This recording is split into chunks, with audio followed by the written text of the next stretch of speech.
Hello everyone, I am प्रेरणा शर्मा और आज हम पढ़ने वाले हैं आरोह पुस्तक की एक नई कविता जिसका नाम है कैमरे में बंद अपाहिज। कैमरे में बंद अपाहिज के जो कवि हैं उनका नाम है रघुवीर साहय जी और यह एक पत्रकार भी रह चुके हैं। इस कविता में जो ये कविता है आप इसे पढ़ेंगे तो ये बिल्कुल रियल बेसिस पे कविता बनाई गई है और इस कविता को हमारे कवि जी ने कहानीपन और नाटकपन का रूप दिया हुआ है। यानी हम इसे पढ़ेंगे तो हमें लगेगा हम एक नाटक देख रहे हैं, नाटक पढ़ रहे हैं और कहानी को पढ़ रहे हैं।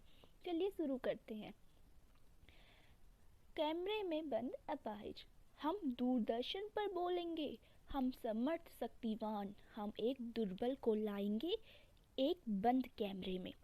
तो यहाँ पे दूरदर्शन वालों की बात हो रही है, यानी मीडिया वाले लोग, मीडिया के लोग कहते हैं कि हम दूरदर्शन पर बोलेंगे। अब वो क्या बोलेंगे? वो अपने से कहते हैं कि हम समर्थ शक्तिवान हैं, यानी हम बहुत शक्तिवान हैं। अब वो ऐसे क्यों है कि आगे की पंक्तियाँ पढ़कर हमें पता चल जाएगा। हम एक दुर्बल को लाएंगे। दुर्बल यानी कोई व्यक्ति जैसे अपाहिज या उसके अंदर कोई परेशानियां हैं, वो नॉर्मल इंसान की तरह नहीं है। हम एक दुर्बल व्यक्ति को लाएंगे एक बंद कैमरे में। फ़िलहाल अभी तो कैमरा बंद है और वो बंद कैमरे में एक दुर्बल व्यक्ति को लाएंगे और फिर उनसे उसके आगे हम पढ़ते हैं फिर क्या होगा। उससे पूछेंगे तो आप क्या अपाहिज हैं? तो वो दुर्बल व्यक्ति को लाएंगे, यानी एक अपाहिज को ले आएंगे वहाँ पे और उससे यही प्रश्न पूछेंगे कि क्या आप अपाहिज हैं। देखिए इनके क्वेश्चन कैसे पूछ रहे हैं, इतने अजीब सा क्वेश्चन। पहला ही क्वेश्चन, अब वो अपाहिज को खुद लाए हैं और फिर बोल रहे हैं कि क्या आप अपाहिज हैं, तो आप क्यों अपाहिज हैं। फिर जैसे ही वो बेचारा अपाहिज अगर वो क्वेश्चन आंसर दे भी दे तो वो एक और क्वेश्चन दे देंगे वहाँ पे, तो आप क्यों अपाहिज हैं। आपका अपाहिजपन तो दुख देता होगा, देता है। यानी फिर से एक ऐसा प्रश्न पूछा गया है जिसका उत्तर देना उस अपाहिज के लिए बहुत ही मुश्किल है। कितना अलग क्वेश्चन है। एक अपाहिज है इंसान, उसे दुख तो होता ही होगा ना। फिर भी ऐसा प्रश्न उठाया गया कि क्या आप अपाहिज हैं, आप क्यों अपाहिज हैं और आपका अपाहिजपन तो दुख देता होगा। कैमरा दिखाओ इसे बड़ा बड़ा। ये जो ब्रैकेट में लिखा है ये वहाँ पे मीडिया में नहीं बोला जाएगा, ये वो आपस में बोल रहे हैं कि जैसे ही हम उनसे ये 3 प्रश्न पूछेंगे उनके मुंह में, उनके चेहरे में कुछ एक्सप्रेशन आएंगे, तो इसके लिए हम कह रहे हैं कि इन्हें कैमरा दिखाओ बड़ा बड़ा, इनका फेस दिखाओ उस कैमरे में बड़ा बड़ा। हाँ तो बताइए आपका दुख क्या है। ये देखिए कैसा क्वेश्चन, फिर से जल्दी बताइए, बहुत दुख बताइए, बता नहीं पाएगा। यानी क्या कहना चाहते हैं, हम उससे एक और प्रश्न पूछेंगे कि आप अपना दुख बताइए, आपका दुख क्या है। फिर जैसे ही वो अगर बताना भी चाहे तो हम उससे फिर से कहेंगे कि जल्दी बताइए, बहुत दुख बताइए, वो बता नहीं पाएगा। अब वो अपाहिज इंसान ऐसे प्रश्न का उत्तर कैसे दे पाएगा भला। फिर नई पंक्तियाँ क्या कहती हैं, सोचिए बताइए। अब वो मीडिया वाले कर्मचारी लोग उस अपाहिज से कहते हैं कि सोचिए और बताइए आपको अपाहिज होकर कैसा लगता है। कैसा यानी कैसा लगता है। अब देखिए फिर से यहाँ प्रश्न, उसी प्रश्न को 2 बार वो पूछेंगे, आपको अपाहिज होकर कैसा लगता है।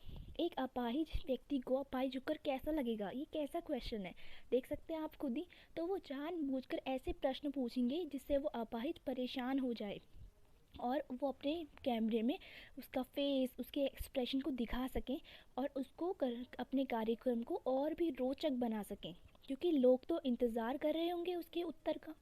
इसलिए तो वो फिर से यही प्रश्न अगेन पूछेंगे कि कैसा, यानी कैसा लगता है आपको अपाहिज होकर। हम खुद इशारे से बताएंगे कि ऐसा लगता है। अब देखिए कम हो रहा है करके वो क्या कहेंगे आपस में कि हम उसे इशारे से बताएंगे कि क्या आपको ऐसा लगता है। फिर वो कुछ एक्सप्रेशन बनाएंगे, कुछ इशारा करेंगे कि बताइए अपाहिज जी क्या आपको ऐसा लगता है, ऐसा। ठीक है। अब फिर वो कहेंगे कि सोचिए बताइए, थोड़ी कोशिश करिए, यह अवसर खो देंगे। तो वो फिर से कहेंगे कि सोचिए ज़रा अपाहिज जी बताइए, कोशिश तो कीजिए बताने की, हम जानना चाहते हैं, यह अवसर खो देंगे। ये ब्रैकेट में लिखा हुआ है। यानी वो कहना चाहते हैं कि अपाहिज जी आप ये अवसर खो देंगे। क्यों? क्योंकि वो कह रहे हैं कि हम आपकी पीड़ा को लोगों के साथ बांटना चाहते हैं, दिखाना चाहते हैं, ये आप भाग्यशाली व्यक्ति हैं, आप इस अवसर को खो देंगे। ये मीडिया वालों की पूरी बातें हैं। आप जानते हैं कि यह कार्यक्रम रोचक बनाने के वास्ते हम पूछ पूछ कर उसको रुला देंगे। तो वो क्या कहना चाहते हैं, मीडिया वाले कर्मचारी अपना कार्यक्रम रोचक बनाने के लिए उस बेचारे अपाहिज जी से ऐसे प्रश्न जानबूझकर पूछ पूछ के उसे रुला देंगे। वो उसे रुलाना चाहते हैं। इंतज़ार करते हैं आप भी उसके रो पड़ने का। करते हैं यह प्रश्न पूछा नहीं जाएगा। यानी वो मीडिया वाले जानते हैं कि दर्शक भी इंतज़ार करते हैं कि जो हमारे अपाहिज जी हैं उसे वो रो पड़े, ताकि हमारा कार्यक्रम और भी रोचक हो सके। तो यह प्रश्न पूछा नहीं जाएगा। फिर हम पर्दे पर दिखलाएंगे। फिर वो पर्दे पर दिखलाएंगे, क्या दिखलाएंगे? फूली हुई आंखों की एक बड़ी तस्वीर, बहुत बड़ी तस्वीर। फिर वो पर्दे पे दिखाएंगे कि अब वो अपाहिज जी से ऐसे प्रश्न पूछ रहे हैं। अपाहिज जी इतने परेशान हो चुके होंगे कि उनकी आंखों को और जूम करके दिखाया जाएगा, फूली हुई आंखों की बड़ी सी तस्वीर, और उसके होंठों पर एक कसमसाहट भी। और अपाहिज जी को ऐसे प्रश्न पूछ पूछ कर उन्होंने जो परेशानी दे रखी है, उससे उनके जो होंठों पे कसमसाहट हो रही होगी, क्योंकि वो तो उत्तर दे ही नहीं पा रहे होंगे, वो अटक अटक के बोल रहे होंगे, समझ रहे हैं, जब वो नर्वस हो चुके होंगे इतने ज़्यादा, तो उनके होंठों की कसमसाहट यानी हड़बड़ाहट को वो कैमरे में दिखाएंगे बड़ा बड़ा जूम करके। अब ब्रैकेट में फिर से है, आशा है आप उसे उसकी अपंगता की पीड़ा मानेंगे। यानी आशा है, कैमरे मैन और मीडिया वाले समझते हैं कि हम जब कैमरे में जूम करके दिखाएंगे उनकी बड़ी बड़ी आंखें और होठों में कसमसाहट, तो आप समझेंगे कि ये उनकी अपंगता की पीड़ा है। परंतु ऐसा है नहीं। उनकी अपंगता की पीड़ा तो वो भूल चुके होंगे, क्योंकि वहाँ पे मीडिया वालों ने उन्हें इतना परेशान कर दिया है ऐसे प्रश्न पूछ पूछ कर, जिनके उत्तर वो देना ही नहीं चाहेंगे। एक और कोशिश, दर्शक धीरज रखिए, देखिए। अब देखिए, फिर वो और कोशिश करेंगे।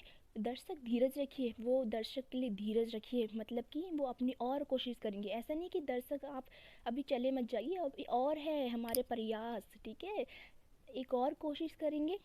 हम दोनों एक संग रुलाने हैं, हमें दोनों एक संग रुलाने हैं, आप और वह दोनों।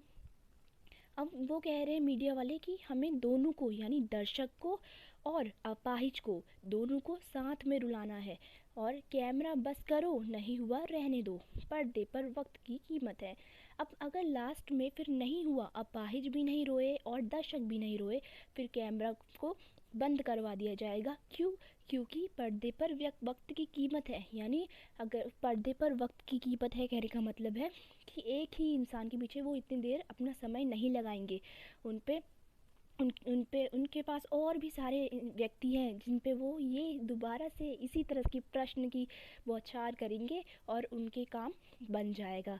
और कैमरे पे वक्त की कीमत है, क्योंकि उसमें हमारे धन का भी योगदान रहा होगा, कैमरा सेट सब चीज़ को लगाने में मीडिया वाले कर्मचारी के लिए। तो इसलिए कैमरे पे वक्त की कीमत बताई गई है। कीमत यानी धन से आप उसको कंपेयर कर सकते हैं। कैमरे पे वो एक ही व्यक्ति पे सारा अपना टाइम जाहिर नहीं करेंगे।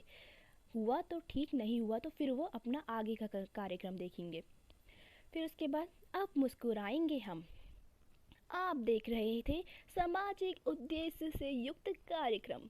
फिर उसके बाद मीडिया वाले कर्मचारी मुस्कुराएंगे, क्योंकि अब उसके बाद अब वो मुस्कुराएंगे, मुस्कुराते हुए कहने वाले हैं कि आप देख रहे थे सामाजिक उद्देश्य से युक्त कार्यक्रम।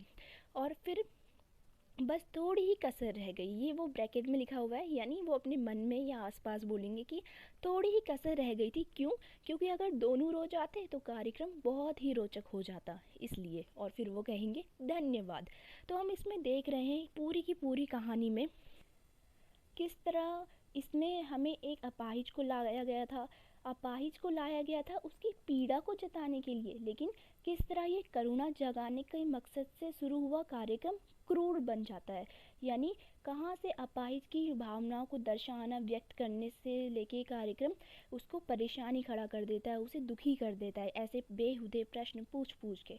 तो इसे कहते हैं मीडिया वालों की दिमागी सोची समझी साजिश।